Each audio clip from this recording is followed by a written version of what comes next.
Good evening, I'm Sonia Kalaiselvam and this is KiniNews. Perlis has issued a fatwa concluding that the teachings of Global Ikhwan Service and Business Holding contain deviant elements. Here's more on that. The Perlis Fatwa Committee has declared that the teachings and beliefs propagated by GISB Holdings as deviant and a continuation of the banned al-Arqam movement, which has been declared deviant. The committee made the decision following a meeting held earlier today, chaired by Perlis Mufti Mohd Asri Zainul Abidin. In a statement, it said, after receiving evidence of GISBH and being convinced, the Perlis Fatwa Committee has decided that the beliefs and teachings of the organization include deviant elements, particularly in spiritual beliefs. It added that those in GISBH make cult personality out of their leaders and religious teachers, so much so that they are placed at the same level as the Prophet. The Perlis Fatwa Committee also found that GISBH's business module had flouted Islamic principles. This was because it contained elements of child, woman, and family exploitation to benefit their leaders.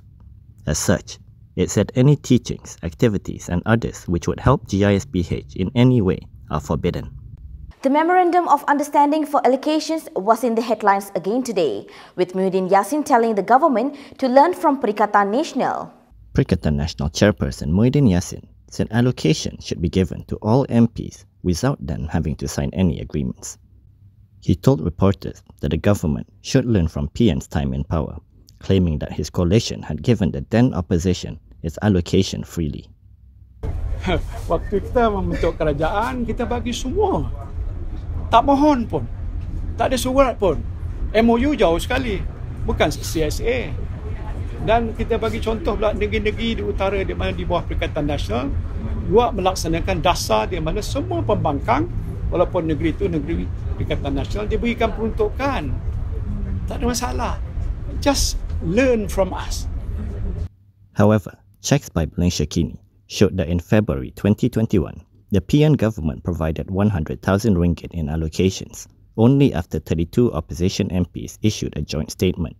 Before that, DAP Segambut MP Hannah Yeoh had claimed the opposition MPs did not receive any allocation from the then federal government. Meanwhile, commenting further on the MOU, Muhyiddin said the government did not specify the amount of allocations that the opposition would receive. He added that discussions over allocations have taken place over the 2 years since the unity government took power. Still on the topic, Harapan Youth has urged PN to end the drama over the MOU and accused the opposition coalition of prioritizing its political interests over the people's well-being. Pakatan Harapan Youth has hit out at opposition for rejecting the Memorandum of Understanding on allocations for its MPs. In a statement today, the wing's chief Amar Atan said a move which is supposed to bring political stability has turned into an endless political drama. He added that the people who have been waiting for a solution are now served with rhetoric and political games. Amar pointed out that while Deputy Prime Minister II Fadillah Yusof had explained that the MOU aims to create political stability, PN rejected it without providing counter-proposals. He said the political stability promised by the MOU is important for economic recovery. However, he claimed PN continues to play political games, and this shows that it disregards public interest in its political goals. He added that they should stop the drama as the people need an immediate solution. On Sunday, opposition leader Hamzah Zainuddin stated that PN declined to sign the MOU as the draft appeared to conflict with the federal constitution, especially regarding the special rights of the Malay and Bumiputra. He also alleged that it contained conditions perceived as clashing with traditional, cultural, and moral values and local norms. In response, Fadillah had released the drafts of the MOUs. He had also said that the opposition can submit new proposals or feedback, adding that the existing draft can serve as a basis for these discussions. Anwar Ibrahim told reporters today that sometimes the process of court cases will take time. He said this when asked about the assault case involving deaf e-hailing driver Ong In Keong. Prime Minister Anwar Ibrahim said that certain cases are time-consuming and advised the public against making premature judgments. He said this in response to a question on the case involving deaf e-hailing driver Ong In Keong, who was assaulted by a police escort of Johor Regent Tunku Ismail Sultan Ibrahim outside a hotel in Kuala Lumpur on May 28th. Kes ini siapa kata tutup? Dia kadang-kadang prosesnya mengambil masa. Tapi ini memang jadi perhatian. Saya pribadi mengambil tahu tentang hal yang sedemikian, sama ada kes yang melibatkan OKU atau biasa. Tapi saya nak ingatkan di sini bahawa kadang-kadang kita menghukum sebelum siasatan atau sebelum tahu keputusan siasatan yang mesti dirujuk kepada peguam negara yang akhirnya memutuskan sama ada untuk didakwa atau tidak berdasarkan fakta.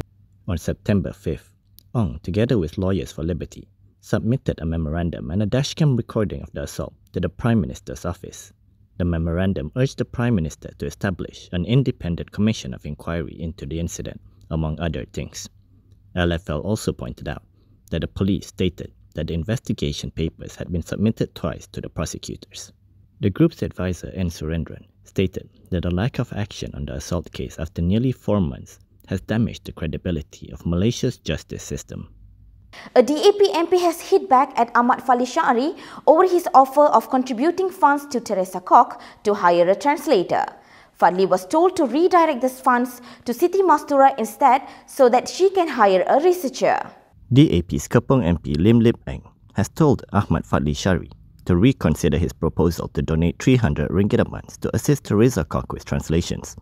Instead, he said Fadli should redirect the funding to past MP Siti Mastura Muhammad. He said this would enable her to hire researchers for thorough political research prior to delivering her speeches, particularly those that misrepresent DAP policies. He added that the funding could help her avoid making unfounded claims, such as an alleged family ties between Lim Kit Siang, Lim Guan Eng, and the communist leader Chin Peng. He said she would be a more deserving recipient of the money, and as the saying goes, charity begins at home. Lim said as a PhD holder, Mastura should have exercised greater caution in relying on such an unverified source, essentially a fairy tale, especially given its lack of an identifiable author, ISBN, or publisher. Kit Siang, Guan Eng, and Teresa Kok have sued Siti Mastura over her allegations, and the case is pending in court. Previously, Teresa had blamed ChatGPT and media sensationalism over the controversy involving her remark on the halal certification issue. In response to her statement, Fadli sarcastically said that if the government provides Perikatan Nasional MPs with constituency development funds, he would donate a portion of it to Teresa to hire a part-time assistant to do translation work. Zahid Hamidi has stated that the spat between his party's youth chief and Teresa Kok has toned down. He added that the issue over the halal certification is over. The spat between UMNO Youth Chief Dr. Muhammad Akmal Saleh and DAP Vice Chairperson Teresa Kok over the halal certification issue is considered over. This is according to UMNO President Ahmad Zahid Hamidi. He was quoted as saying by Berita Harian yesterday evening that it has toned down, and he had personally met Akmal on September 14th. Zahid added that he informed DAP Secretary General Anthony Loke about the matter. He said he had also issued a statement on the Cabinet's decision that the halal certification would not be made compulsory and the old policy would remain, so the issue is closed. However, Akmal had hit out at Teresa again 3 days after meeting Zahid. He had responded to her blaming ChatGPT and media sensationalism over the controversy involving her remark on the halal certification issue.